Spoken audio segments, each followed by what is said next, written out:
Job chapter 18. Then answered Bildad the Shuhite, and said, How long will it be ere ye make an end of words? Mark, and afterwards we will speak. Wherefore are we counted as beasts, and reputed vile in your sight? He teareth himself in his anger. Shall the earth be forsaken for thee? And shall the rock be removed out of his place?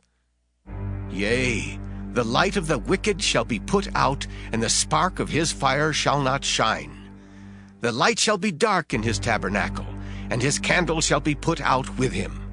The steps of his strength shall be straitened, and his own counsel shall cast him down. For he is cast into a net by his own feet, and he walketh upon a snare. The gin shall take him by the heel, and the robber shall prevail against him. The snare is laid for him in the ground, and the trap for him in the way. Terrors shall make him afraid on every side, and shall drive him to his feet. His strength shall be hunger-bitten, and destruction shall be ready at his side. It shall devour the strength of his skin. Even the firstborn of death shall devour his strength. His confidence shall be rooted out of his tabernacle, and it shall bring him to the king of terrors. It shall dwell in his tabernacle, because it is none of his. Brimstone shall be scattered upon his habitation. His roots shall be dried up beneath, and above shall his branch be cut off. His remembrance shall perish from the earth, and he shall have no name in the street. He shall be driven from light into darkness, and chased out of the world. He shall neither have son nor nephew among his people, nor any remaining in his dwellings. They that come after him shall be astonied at his day, as they that went before were affrighted. Surely such are the dwellings of the wicked, and this is the place of him that knoweth not God. Now, friends, we come to this 18th chapter of the book of Job, and here is where we get this second man, Bildad. This is the second one to speak, and this is his second time around. You see, we're getting rebuttal now, and so far there's been nothing new added. We had first Eliphaz, and he certainly didn't add anything new. He played the same record. And now Bildad, he comes on with another string of epigrams and pious platitudes and sick cliches, but nevertheless, some of them are good, but they're not applicable to the case of Job. And the thing that he says to him in a rather nice way, how long will it be ere you make an end of words? He says, why don't you shut up and start listening? And then he says, if you'll do that and start listening, afterwards we'll speak. Well, of course, his friends have been doing a good job of speaking also. Now listen to him as he begins. Then answered Bildad the Shuhite and said, how long will it be ere ye make an end of words? Mark, and afterwards we will speak. And you have the feeling here that all of them could have refrained from talking and been listening, but they'd have to listen to the voice of God. And they are not prepared for that at this time, and God is preparing Job to hear his voice. Now he begins to put these little proverbs together, one after another. Wherefore are we counted as beasts and reputed vile in your sight? Why do you look with contempt upon us? Well, the answer to that, of course, is obvious. That's the way they've been looking at Job. And this has just been a standoff. And they've been, I think, glaring at each other all this time. Those who came friends are no longer his friends. And he then begins this line of platitudes now. He says, he teareth himself in his anger. Shall the earth be forsaken for thee, and shall the rock be removed out of his place? What he's saying to this man is, do you think God's going to run this universe just to suit you? Because you see, this man was a traditionalist, and he rests everything on the past, and anything that was true in the past, it's good enough for today. That is the method that he uses. In other words, Job, cannot you show some sense? so that we may come to an understanding here? Do you think that your contempt for us as incompetent, your rage at the divine dealings, going to release you now from the trap that you're in? Because listen to him now. Yea, the light of the wicked shall be put out, and the spark of his fire shall not shine. And nothing truer could be spoken than that, but that's not quite accurate to say that to Job, by the way. The light shall be dark in his tabernacle, and his candles shall be put out with him. The steps of his strength shall be straitened, and his own counsel shall cast him down. Now, notice, he's cast into a net by his own feet, and he walketh upon a snare. What he's saying to him, Job, you've been caught in a net like a fish.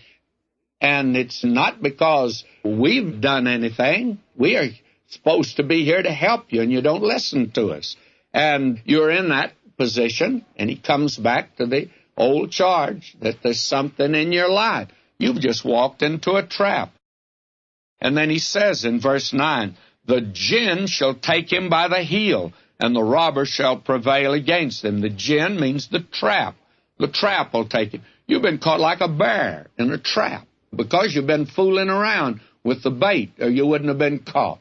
You see, he gives these little pious platitudes and writes QED after each one of them. That is, this is something that's proven, like a geometry problem. When you take all the steps, you come to a conclusion. And when you come to the conclusion, that's it. But life is not quite like that. And you can get some wrong premises. If your premises are accurate, of course, you can come up with a good deduction. But if all your premises are wrong, why, you see, in a geometric problem, if A equals 10 and you make it equal 15, you're going to have trouble with the answer, though you may use the right method. These men are putting down their formula, and they're coming up with the wrong premises to put in the formula. And each one of them does that. But he comes back and makes it a hard, fast rule that he's just walked into a trap, and it couldn't be otherwise. And then he goes on to say here, for he is sent into the net by his own feet, and he walketh on the meshes. And that is a little different translation, but it's exactly what he's saying here to Job. Then he goes on to tell him that disease shall waste the body of the wicked, and the fire of God's going to destroy his habitation, and his name shall be blotted out. His family shall perish, and he's going to have neither son nor grandson, and his desolation shall astonish future generations. And friends, that's true, but it's not applicable to Job at all. That is the thing, that you can say something true that has no present application at all to an individual. And that's the reason that a great deal of so-called counseling today is dangerous. Many think that I have certain hang-ups. For instance, I go after psychologists, not individuals, but as a group I do. I think there are many fine Christian psychologists. I know some of them, and I'd recommend them. But very candidly, there are some of them that their premises are not accurate. And for that reason, they are not able to counsel. And these men were not able to counsel Job. The wicked are going to be judged. The wicked will have this happen to them. They'll be blotted out in our day. Look what happened to Hitler. Look what happened to Stalin. Look what's happened to other of the dictators of Khrushchev, for instance, died in ignominy by the same crowd that had elevated him to a high position. As they live, they die. And that's true. But you don't apply that to Job. He's not that kind of a man by any means. Now in verse 18, let me put in there, he shall be driven from light into darkness and chased out of the world. And that's quite a figurative expression of the wicked, but it's not applicable to Job at all. Now, he goes on to say that he's going to have neither son nor nephew among his people, nor any remaining in his dwellings. Well, a man likes to have a son or a daughter and grandchildren. It's something that you can be proud of. And sometimes the wicked seem to have more than anyone else. But the thing is true here that Job now, and it's a cruel thing to give him at this time because he doesn't have a child left. They've all been slain. But God's going to make it up to him, and we'll see that when we come to it. And verse 21, now the last verse of the 18th chapter, surely such are the dwellings of the wicked, and this is the place of him that knoweth not God. In other words, he is depicting the wicked and the position of the wicked, the end of the wicked, and it looks like Job is at the end of the row. And he says, now this is the way it is, and does it fit you, Job? And it does, by the way. But you see, they cannot believe that the thing that's happening to Job could happen to him for any other reason than the reason they've suggested. They just can't believe that it cannot. And Job is going to say that to them now when he answers them. He's saying to them, can't you conceive it possible that God has entangled me in his net and he's left his action unexplained?